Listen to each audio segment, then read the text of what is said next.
بسم الله الرحمن الرحيم. الحمد لله رب العالمين. الصلاة والسلام على سيد المرسلين خاتم النبيين شفيع المذنبين أنيس الغريبين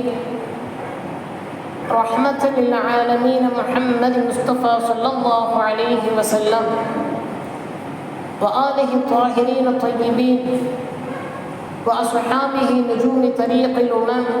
أما بعد، فقد قال الله تعالى في القرآن العظيم والفرقان المجيد بعد أعوذ بالله من الشيطان الرجيم بفضل بسم الله الرحمن الرحيم. قل هل ننبئكم بالأخسرين أعمالا الذين ضل سعيهم في الحياة الدنيا وهم يحسبون أنهم يحسنون صنعا. صدق الله العلي العظيم. وقال نبينا صلى الله عليه وسلم: من تشبه بقوم فهو منهم، أو كما قال عليه الصلاة والسلام.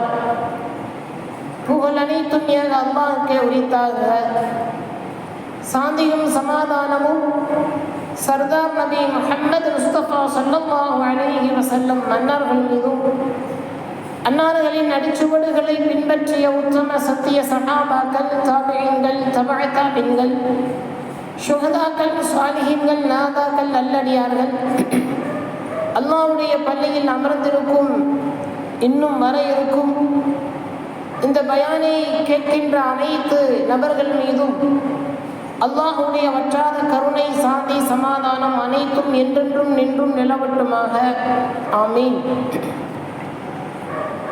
நம்முடைய ஹலாலான ஹாஜத்துகளை இறைவன் பரிபூர்ணமாக நிறைவேற்றி வைத்திடுவானாக.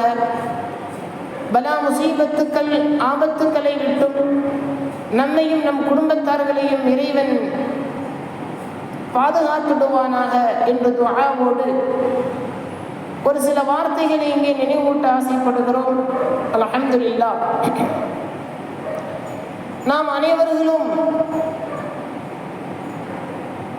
தெரிந்த ஒரு செய்தி தான். இன்னும் ஒரு சில நாட்களில் புத்தாண்டை நோக்கி இந்த உலகம் நகர்ந்து கொண்டிருக்கிறது.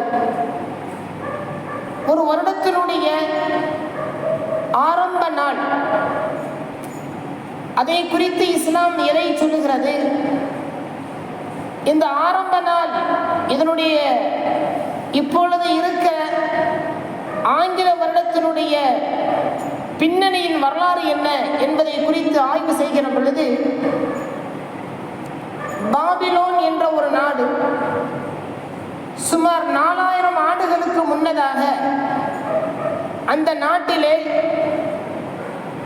வருடத்தினுடைய முதல் நாள், அது புத்தாண்டனுடைய நாளாக கொண்டாடக்கூடிய ஒரு பழக்கம் இருந்தது.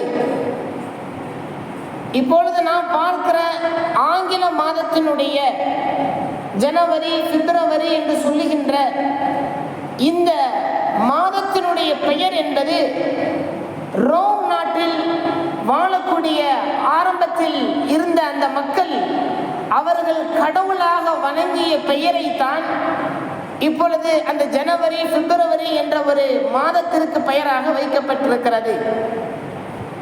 ஐரோப்பிய நாடுகளில்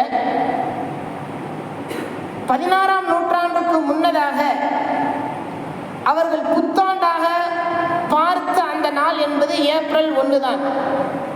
இன்னைக்கு ஏப்ரல் 1 என்பது ஏமாற்றக்கூடிய ஒரு நாளாக நாம் பார்க்க முடியும். ஏப்ரல் 1, ஏப்ரல் பூல் அப்படிலாம் சில சிறுவர்கள் நம்மளை ஏமாற்றி விளையாடுவார்கள். அப்போ உலகமே ஒரு ஏமாற்றப்படக்கூடிய ஒரு நாளாக பார்க்கக்கூடிய அந்த ஏப்ரல் 1 தான் சுமார் 16ஆம் நூற்றாண்டுக்கு முன்னதாக வருடத்தினுடைய முதல் நாளாக, புத்தாண்டாக மக்கள் கொண்டாடிய ஒரு வரலாறு. போப் ஆண்டவர் 16ஆம் நூற்றாண்டுக்கு பிறகு வாழ்ந்த போப் ஆண்டவர் தான் ஜனவரி 1 என்பதுதான் வருடத்தினுடைய புத்தாண்டாக அறிவிப்பு செய்கிறார்கள். அந்த மக்கள் ஏற்றுக்கொண்டு இப்போ வரைக்கும் ஜனவரி 1 வருடத்தினுடைய புத்தாண்டாக பார்க்கப்படுகிறது என்பதெல்லாம் இந்த புத்தாண்டை கொண்டாடுவதற்குண்டான பின்னணியின் வரலாறாக நாம் பார்க்க முடியும். இதை குறித்து இஸ்லாம் எதை சொல்லுகிறது, நாயகம் ஸல்லல்லாஹு அலைஹி வஸல்லம் அவர்கள் எதை சொல்லுகிறார்கள் என்ற கண்ணோட்டத்தில் பார்த்தால் அருமையான ஒரு அற்புதமான ஒரு ஹதீஸ். அதை ஒட்டி நம்முடைய வாழ்க்கையை பார்த்தால் நாம் அதை எப்படி கொண்டாடலாமா வேண்டாமா என்கிற செய்தியை நமக்கே புரிந்து கொள்ள முடியும். ஸல்லல்லாஹு அலைஹி வஸல்லம் சொல்லி காட்டுகிறார்கள், மன் தஷப்பஹ பிகௌமின் ஃபஹுவ மின்ஹும். எந்த மனிதன் பிற சமூகத்திற்கு ஒப்பாக வாழ்கிறானோ அவன் அந்த சமூகத்தை சார்ந்தவன் தான் என்று ஸல்லல்லாஹு அலைஹி வஸல்லம் சொல்லி காட்டுகிறார்கள். ஒரு மனிதன் ஈமானை ஏற்றுக்கொண்ட, அல்லாஹ் தூதரை ஏற்றுக்கொண்ட, நம்முடைய ஷரியத்தினுடைய மார்க்கத்தை உள்ளார்ந்து அவர்கள் ஏற்றுக்கொண்ட ஒரு நபர் அவன் காபிருக்கு ஒத்து வாழ்ந்தால் அவன் காபிராக ஆக்கப்படுகிறான். நசாராக்களுக்கு ஒப்பாக அவன் வாழ்ந்தான், நசாராகவே அவன் கருதப்படுகிறான். யூதர்களுக்கு ஒப்பாக வாழ்ந்தான், யூதனாகவே கருதப்படுகிறான். அவனுடைய செயல்பாடுகள் காபிர்களுக்கு ஒத்து போயோ அல்லது யூதர்களுக்கு ஒத்து போயோ நசாராக்களுக்கு ஒத்து போயோ அவனுடைய செயல்பாடுகள் இருந்தால் அவன் அந்த கூட்டத்தை சார்ந்தவன் தான் என்று ஸல்லல்லாஹு அலைஹி வஸல்லம் சொல்லி காட்டுகிறார்கள். ரசூலுல்லாஹ்வுடைய காலத்துல ஒரு பெண்மணி வர்றாங்க. அந்த பெண்மணி நாயகம் அவர்களிடத்திலே ஒரு மஸ்அலா, ஒரு சட்டத்தை கேட்கிறார். யா ரசூலல்லாஹ், ஐயாமுல் ஜாஹிலிய்யாவுடைய காலத்துல புவானா அப்படின்னு சொல்லப்படக்கூடிய ஒரு இடம், அந்த இடத்திலே நான் ஒரு பிராணியை அறுத்து பலியிட வேண்டும் என்று நான் நியத்து வைத்தேன். நான் அதை இப்பொழுது நிறைவேற்றலாமா என்று ஒரு பெண்மணி ஸல்லல்லாஹு அலைஹி வஸல்லம் அவர்கள் இடத்துல தன்னுடைய நேர்ச்சி குறித்து ஒரு மஸ்அலா கேட்கிறான். அதற்கு ஸல்லல்லாஹு அலைஹி வஸல்லம் ஐயாமுல் ஜாஹிலிய்யாவுடைய காலத்துல எந்த நிலையில எப்பேற்பட்ட சிந்தனையில அவங்க நேர்ச்சி பண்ணியிருப்பாங்கன்னு தெரியாது. ஆனால் நாயகம் அவர்கள் தெளிவாக அந்த பெண்ணிடத்திலே கேட்கிறார்கள், அந்த இடத்துல சிலைகளை வைத்து வணக்கம் செய்யப்பட்ட இடமா என்று கேட்கிறான். இல்லை யா ரசூலல்லாஹ், அப்படிப்பட்ட இடம் இல்லை. அப்புறம் சில கேள்விகளை கேட்கிறார்கள். எல்லா கேள்விகளுக்கும் அந்த பெண்மணி பதில் சொன்னதுக்கு பிறகுதான் சரி உங்களுடைய நேர்ச்சியை நீங்கள் பூர்த்தி செய்யுங்கள் என்றார்கள் ஸல்லல்லாஹு அலைஹி வஸல்லம். காரணம், நாம் செய்யக்கூடிய ஒரு நல்ல அமலாக இருந்தாலும் அந்த அமல் பிற சமூகத்தை சார்ந்தவர்களுக்கு ஒத்து போய்விடக் கூடாது என்பதற்காக கொஞ்சம் மாற்று செய்ய வேண்டும் என்ற அடிப்படையில் நாயகத்தினுடைய கேள்விகள் அமைந்திருந்தது என்பதை இங்கே புரிந்து கொள்ள வேண்டும். வருஷம் வருஷம் ஆஷுராவுடைய நோம்புல நம்ம 2 நோம்பு வைக்கிறோம் இல்லையா? ஒவ்வொரு தடவையும் நாம் சொல்வதுண்டு, நாயகம் அவர்கள் வைத்த நோன்பு ஒன்றுதான். ஆஷுராவுடைய 10 அன்றுதான் நாயகம் அவர்கள் நோன்பு வைத்த வரலாறுகள், ஹதீசுகள் இடம்பெறுகிறது. ஆனால் ஸல்லல்லாஹு அலைஹி வஸல்லம் சொன்ன வார்த்தை, அடுத்த ஆண்டு நான் வாழ்ந்தால் ஒன்று 9, 10 அல்லது 10, 11 நோன்பு வைப்பேன், நீங்களும் நோன்பு வையுங்கள். காரணம் சொல்லிவிட்டு சொல்கிறார்கள், யூதர்களுக்கு மாற்றம் செய்ய வேண்டும் என்று. அதைத்தான் இங்கே நாம் பார்க்க வேண்டும். நாம் செய்யக்கூடிய எந்த காரியமாக இருந்தாலும், அது அமலாகவே இருந்தாலும், இஸ்லாத்திலே நமக்கு அனுமதி வழங்கப்பட்ட அமலாக இருந்தாலும் கூட அந்த அமலில் பிற சமூகத்தை சார்ந்தவர்களுக்கு ஒத்து போகிவிடக் கூடாது என்பதில் தெளிவாக இருந்திருக்கிறார்கள் ஸல்லல்லாஹு அலைஹி வஸல்லம் அவர்கள். நமக்கு தொழுகையுடைய நேரங்கள் உண்டு. அதுல ஹராமாக்கப்பட்ட மக்ரூஹான நேரங்கள் சொல்லுவார்கள் 3 நேரம். அந்த நேரத்தில் நீங்கள் தொழுகுவது கூடாது, தொழுகுவது ஹராம் என்று ஷரியத்திலே நமக்கு சொல்லப்பட்ட ஒரு சட்டம். ஏன் என்று பார்க்கிற சமயத்திலே அந்த நேரத்துல தான் சூரியன் மறையக்கூடிய நேரம், சூரியன் உதயமாகக்கூடிய நேரங்களில் அந்த ஷைத்தான் சூரியன் மறையக்கூடிய உதயமாகக்கூடிய இடங்களுக்கு சென்று தன்னுடைய ஒரு தோற்றத்தை அவன் பிரம்மாண்டமாக அந்த இடத்திலே காட்டுவான். ஹதீஸில் வருகிறது, ஷைத்தானுடைய 2 கொம்புகளுக்கு மத்தியில் சூரியன் உதயமாகிறது, ஷைத்தானுடைய 2 கொம்புகளுக்கு மத்தியில் சூரியன் அஸ்தமாகிறது என்ற ஹதீஸுகளை இடம்பெறுகிறது. அந்த நேரத்திலே உன்னுடைய சிறை வணக்கம் சஜிதா என்பது ஷைத்தானாக்காக ஆகிவிடக் கூடாது என்பதற்காகத்தான் அந்த நேரத்திலே நம்ம மீது ஹராமாக்கப்பட்டிருக்கிறது தொழுகையும் கூட. அல்லாஹ்விற்காக வேண்டி செய்யக்கூடிய இபாதத்தும் கூட அது ஷைத்தானுக்கு ஒத்து போய்விடக் கூடாது என்பதற்கு அல்லாஹ் அதை ஹராமாக்கி வைத்திருக்கிறான் என்றால், இப்படிதான் ஒவ்வொரு முஸ்லிமனுடைய செயல்பாடுகள் எல்லாம் அவன் கண்டறிந்து இஸ்லாத்துக்கு உட்பட்டதா அல்லது இஸ்லாத்திற்கு அப்பாற்பட்டதா என்ற எல்லா விதமான செய்திகளை அவன் ஆய்வு செய்து ஒவ்வொரு காரியத்தையும் செய்வதற்கு கடமைப்பட்டவன். குர்ஆனிலே அல்லாஹ் ஒரு செய்தியை சொல்லுகிறான். குல் ஹல் நுனப்பிஉக்கும் பில் அக்ஸரீன அமாலா. நாயகத்தை பார்த்து அந்த மக்களிடத்திலே நீங்கள் ஒரு கேள்வியை கேளுங்கள் என்று கேள்வியினுடைய கோணத்திலே அல்லாஹ் அந்த வசனத்தை சொல்லி காட்டுகிறார். நீங்கள் நல்ல காரியத்தை என்று நினைத்துக் கொண்டு கைசேதத்திற்குரிய காரியத்தை நீங்கள் செய்து கொண்டிருக்கிறீர்கள். குர்ஆன் சொல்லுகிறது, குல் ஹல் நுனப்பிஉக்கும் பில் அக்ஸரீன அமாலா. கைசேதத்திற்குண்டான காரியத்தை அவர்கள் செய்து கொண்டிருக்கிறார்களா? அல்லதீன ضل سعيهم في الحياة الدنيا. இந்த உலகத்திலே அவர்களுடைய காரியங்கள் செய்வதற்கு முயற்சிக்கிறார்கள், வழிகட்ட காரியத்தை செய்கிறார்கள். ஆனால் வஹும் யஹ்சபூன அன்னஹும் யஹ்ஸினூன சுன்ஆ. அவர்களுடைய சிந்தனை எண்ணம் நாம் நல்லதைத்தான் செய்கிறோம் என்று அவர்கள் வழிகட்ட செயலை செய்து கொண்டிருக்கிறார்கள் என்று குர்ஆனிலே அல்லாஹ் சொல்லி காட்டுகிறான். அப்படி என்றால் செய்யக்கூடியவனுக்கு யாருக்கும் தெரியறதில்லை இது நல்லதா கெட்டதான்னு. ஆனால் அவனுடைய சிந்தனை நல்லதுன்னு நினைச்சுதான் செய்யறான். ஆனால் அது தீங்கானது, கைசேதத்திற்குரியது என்று இறைவன் குர்ஆனிலே சொல்லி காட்டுகிறான். சஹாபாக்களுடைய வாழ்வியலை குறித்து, ஸல்லல்லாஹு அலைஹி வஸல்லம் அவர்களுக்கு மத்தியில் வாழ்ந்த அந்த நிகழ்வுகளை குறித்து பல வரலாறுகள் நமக்கு உண்டு. அதுல எந்த சஹாபியும் ரசூலுல்லாஹ்வுக்கு மாற்றம் செய்ததாக வரலாறே கிடையாது. எந்த சஹாபியும் ரசூலுல்லாஹ்வுக்கு மாற்றம் செய்தார்கள், இந்த இடத்துல இப்படி மாற்றம் செய்தார்கள், படிப்பனைக்காக ஆங்காங்கே ஒரு சிலது நடந்ததுண்டு, ஆனால் அதனால் ஏற்படக்கூடிய விளைவையும் அந்த சஹாபி சந்தித்திருக்கிறார்கள் என்று வரலாறு பேசும். அப்ப ஒட்டுமொத்தமாக சஹாபாக்கள் என்ற வாழ்வியல் என்று பார்த்தால் எல்லாம் ரசூலுல்லாஹ்வை போலவே காட்சி அளிப்பார்கள். குறிப்பாக சொல்வதாக இருந்தால் ஹஜ்ரத் அபூபக்கர் அவர்கள் ஸல்லல்லாஹு அலைஹி வஸல்லம் அவர்கள் மாதிரியே இருப்பார்களா? முஹம்மதை பார்க்காதவர்கள் ஒன்று சேர அபூபக்கரையும் முஹம்மதையும் பார்த்தால் அபூபக்கர் தான் இறை தூதர் என்று விளங்கிக் கொள்வார்கள். அப்படி என்றால் அவர்களுடைய நடை, அவர்களுடைய ஸ்டைல், அவர்களுடைய தலப்பாகை, அவர்களுடைய சிரிப்பு, அவர்களுடைய நடை எல்லாம் ஹஜ்ரத் முஹம்மது ஸல்லல்லாஹு அலைஹி வஸல்லம் அவர்களை போலவே இருந்தது.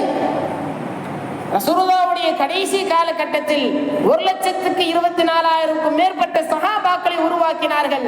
ஒவ்வொரு சஹாபியும் நபியை போல இருந்தார்கள். அதுதான் இந்த இடத்திலே மிகப்பெரிய ஒரு ஆச்சரிய வரலாறு.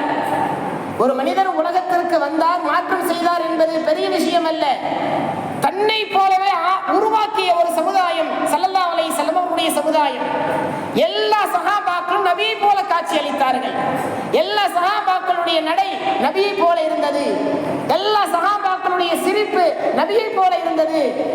அவர்கள் அன்றாடு செய்யக்கூடிய வியாபாரங்கள், குடும்பவியல் எல்லாம் நபியை போலவே வாழ்ந்தார்கள் என்ற வரலாற்றிலே பார்க்க முடிகிறது. இப்பேற்பட்ட சமுதாயம் இப்பொழுது எந்த நிலையில் இருக்கிறது கொஞ்சம் யோசிக்க வேண்டும். ஒரு ஹதீஸிலே ஸல்லல்லாஹு அலைஹி வஸல்லம் நம்மை குறித்து, பிறகு ஒரு சமுதாயம் வரும், அவர்கள் எப்படி இருப்பார்கள் என்பது நம்மை குறித்து ஸல்லல்லாஹு அலைஹி வஸல்லம் ஒரு ஹதீஸிலே இப்படி சொல்லி காட்டுறார். லா தத்தபிஉன்ன சுனன மன் கபலக்கும் ஷிப்ரம் பிஷிப்ர். பின்னே ஒரு காலம் வரும், உங்களுக்கு முன்னால் உள்ளவர்கள் அவர்கள் பின்பற்றுவார்கள். எப்படின்னா ஜானுக்கு ஜான், முளத்துக்கு முளமாக அவர்கள் பின்பற்றுவார்கள். முன்னோர்களை நம்ம பின்பற்றுவோமா? எப்படி பின்பற்றுவார்கள் என்று ஸல்லல்லாஹு அலைஹி வஸல்லம் ஒரு உதாரணத்தோடு சொல்லி காட்டுறாங்க. அந்த முன்னோர்கள்ல உடும்பினுடைய பொந்திற்குள் அவர்கள் நுழைந்து விட்டால் இவர்களும் நுழைந்து விடுவார்கள் என்று ஸல்லல்லாஹு அலைஹி வஸல்லம் அந்த வார்த்தையை பயன்படுத்துறாங்க. முன்னோர்கள் என்று யாரு அப்படின்னு சஹாபாக்களுக்கு தெரியல. கேள்வி கேட்கிறார்கள், யா ரசூலல்லாஹ், யூதர்களும் நசாரா அவர்களை குறித்து தான் நீங்கள் சொல்லுகிறீர்களா என்று கேட்கிற பொழுது ஸல்லல்லாஹு அலைஹி வஸல்லம் ஆம், அவர்களை குறித்து தான் சொல்லுகிறேன். ஹதீஸினுடைய கருத்து என்ன?